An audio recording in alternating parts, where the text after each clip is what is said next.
Hey, how's it going? This is Nate, the president of Secudo Empire. We're here at Abbott Automotive with Sylvia. Hey We're gonna get to guys. know her a little bit better. Hey, Sylvia, how's it going? Hey Nate. Good morning. Good afternoon. Actually, Yeah. it's 2 o'clock. So, tell us a little bit about yourself.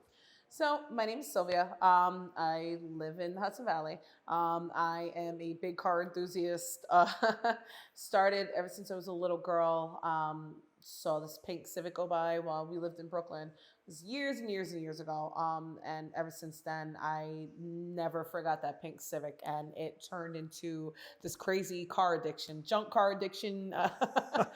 So now here I am, and it's just pretty much engulfed my life and every aspect of it. So I love it. I love it. I love everything that comes with it. I Mhm. love the good, the bad, the ugly, the broken down. It's just my favorite. Okay, so now diving into the pink Civic that kind of draw you into this life. What was the very first car that you ever owned? So surprisingly enough, it wasn't a pink Civic. My first car was a 2001 Tiburon Hmm. that I bought myself, and I love this thing. I worked hard for it. It cost me $900, and I had it for 2 months, Hmm. and then the transmission went. Oh, As I sure. was coming back from work in Newburgh, and I'll never forget. I was just absolutely devastated. I mean, it was probably the ugliest car ever, but I loved it because it was mine, Gotcha. and seeing that thing go in the tow truck, it broke my heart, and knowing that the afterlife is the junkyard and what happens to cars, and even now it still kind of hurts, and this is forever ago. Gotcha. So now, what is your current car? So I have two cars. So I have a 2023 Acura TLX A-Spec, the all-wheel drive version, which cost me a fortune. And then I have a broken down Prelude with the head in pieces right now. The head's actually in the back seat of the car. Oh, wow. So once I kind of get it back together, I'm gonna be taking out the back seats all together and just throwing a system in there. So hopefully sooner than later, though. Gotcha. All right. So now, what do you love about your current cars? So what I love the most about the TLX is, when the car that I had before this one was an ILX, and I remember seeing the TLX go by and just Hmm. seeing just the body lines, on the car. It caught me. It had such a striking look to it, and I said to myself, I have to have that car. I knew it was expensive. I knew it was a little bit out of my price range, Hmm. but every time I saw one go by, I said, I need to have this. I need Yeah, to have yeah. it.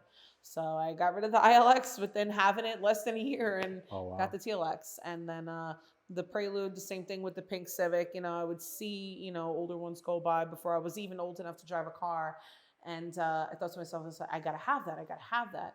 So now looking on Facebook Marketplace for the last couple months and seeing the price of them, kind of between like 5,000 and 8,000, just for a shell. And sometimes these shells were beat to death, and Hmm. sometimes they were pretty clean. But seeing the price of these cars, when they used to be, you used to be able to get a Honda for what, $500, maybe tops $1,500 Hmm. for like a Hmm. '90s JDM car, and Yeah. now with the price increase, it was crazy. So I'd been following this guy's posting on Marketplace for some time, and I think it was like after like 2 months, maybe a little bit less, maybe a little bit more, I saw the same Prelude for sale. So I hit him up. I was like, listen, I have to have this thing, Yeah. Yeah. and I was working at a tow company at the time, sent the guy to go pick it up, and it's been sitting in a pile of dirt ever since. Well, I definitely hope you can get it up and going. I know taking on project cars is never easy. There's Oh, yeah.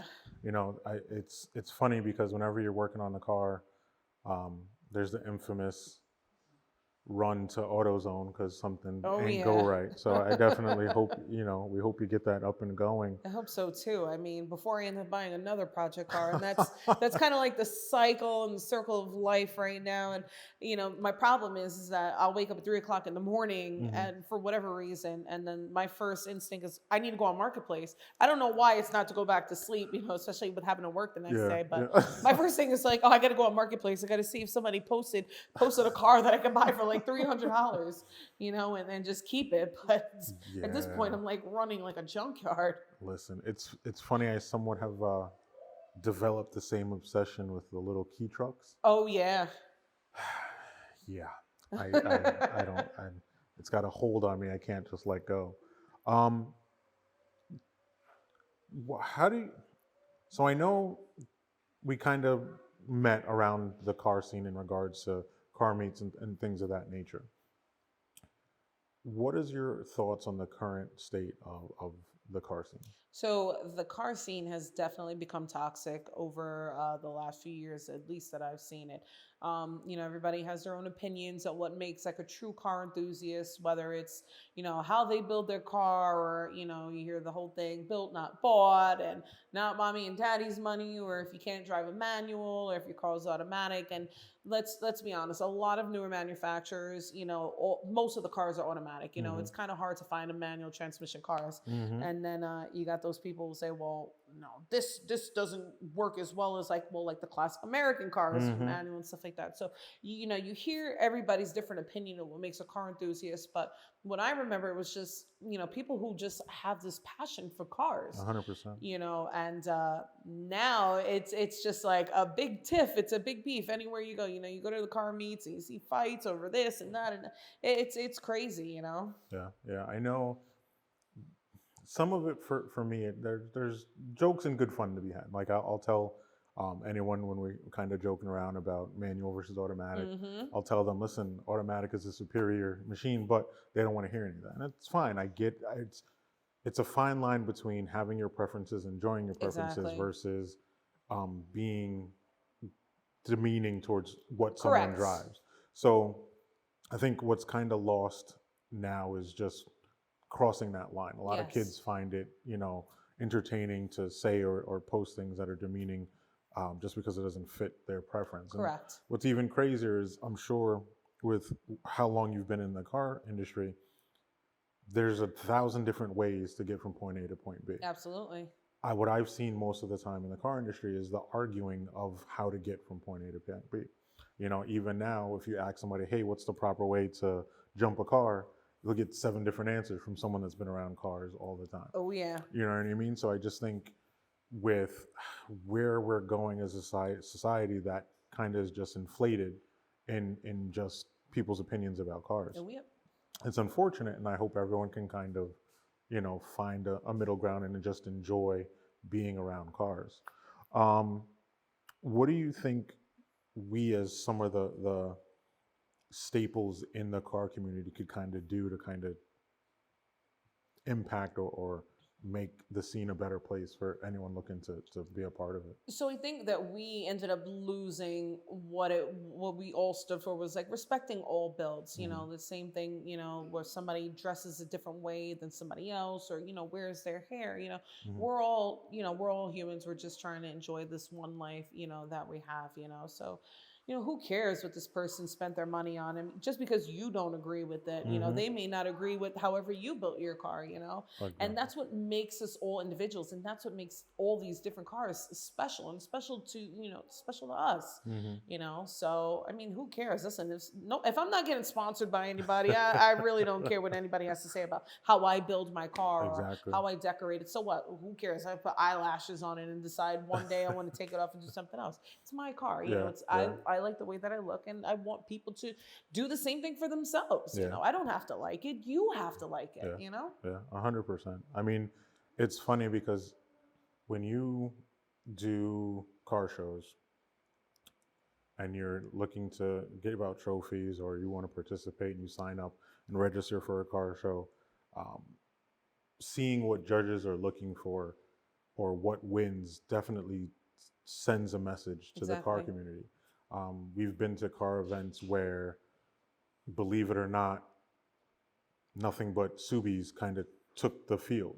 Oh, Where yeah. you're just sitting here like, hey, I definitely remember seeing some clean Hondas here. How come the only cars that took home trophies are Subarus? And So- it'll just be a Subi with a clean wrap on Mhm, it, and that's it. And I was actually talking about this the other day, and I'm like, I see a lot of people who put the effort into building their cars, and then you see like a Subaru with just like a wrap, Uh-huh. Fresh out the factory with a wrap on it, and Yeah. they're getting sponsors from here, there, and there. And I'm thinking to myself, I'm like, well, damn, what about all this money I spent in the Yeah. car, you know, Yeah. and all the people that I try to reach out to, and it's like, oh, you know, and I think also that too can be like a little disheartening, you know, for others in the car community too. So, Yeah. I mean, I know you probably know him. There's a guy who has a S2000.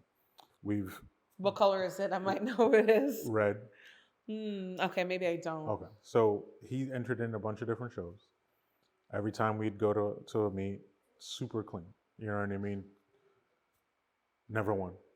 Really? Never won. And we'd be sitting there and it's just kind of like, of course, part of the game is you expect, not so much as expect, but you want to win something. Yeah. But when you watch someone put the work and make sure that their vehicle is at least reaching a certain level Correct. and no one else can appreciate that, it kind of makes you think like, all right, well, what can I do to kind of make Yeah. things a little bit different? So I know he kind of lost interest in putting his car in any show because it's like, listen, I'm looking at the other cars. Like literally, there was a car that had rust on it that had won a trophy. So you're kind of asking yourself, like, Yeah. how does this happen? You know, so in being part of the car community as a group that puts on car shows, we are looking to definitely change the fact that, hey, I showed up, my car is wrapped, I'm gonna walk home with a trophy. You know, we did a show where we kind of let the spectators choose, where they voted and stuff like that. But even that is, wouldn't say it's a flawed system, Yeah. but there were issues in the system where someone could simply say, hey, hey, hey, come vote for my car. Yeah. You know what I mean? So where it kind of changed the outlook, where someone may have had a nicer car, someone could have gamed the system to where they just got people to vote for them. Exactly. So there's never going to be a perfect system. You know, the goal for us is always to get people to come out and have a good time, you know, and hope Absolutely. that we get it right to a certain extent. That's what I miss about having fun at these car meets, you Yeah. know, and that was always my biggest thing. Like I would love going to the car meets, you know. Yeah. It didn't matter what time it was, where we were going, you know, how long we were going to be there for, you know. It was always Yeah. there, you Yeah. know. And I mean, work had a couple of things in play with it that had stopped me from going to the last few car meets, but I miss when we used to just have a good time, you know. Definitely. You know, hopefully it's something that can kind of bring back people to just having fun. You know, we have some stuff planned this year, but my goal has always been to just have a space where people can hang out, enjoy, get to know each other, talk, and things like that, where no one's really doing any stupid stuff. You know, there's a certain level of certain things that can kind of be understood with the territory, but some just Yeah. kind of you're taking it too far, you know. And I think a lot of kids take it too far nowadays in the Oh namesake yeah. of that 15 minutes of fame. So there's a time and place for everything. I like to see when people bring their kids out and have fun. Like, yo, listen, I don't need you to try and rev your car while we're just all sitting in the parking Yeah. lot. We get it. We know what you can do. It's not that big of a deal, you know. But so, what is your favorite car movie? So my favorite car movie, Mhm. I would have to say one of the Fast Furious. It would be Fast Five because we Mhm. went with a group of people, like-minded car enthusiasts, and we just had a really good time, you Mhm. know. And we haven't met up to do anything like that, you know, recently. So that was a big thing for me, and I think about it all the time, and it's just it's something I'll never forget. Gotcha. So now, what was the last Fast and Furious movie you saw? Fast Five. Okay.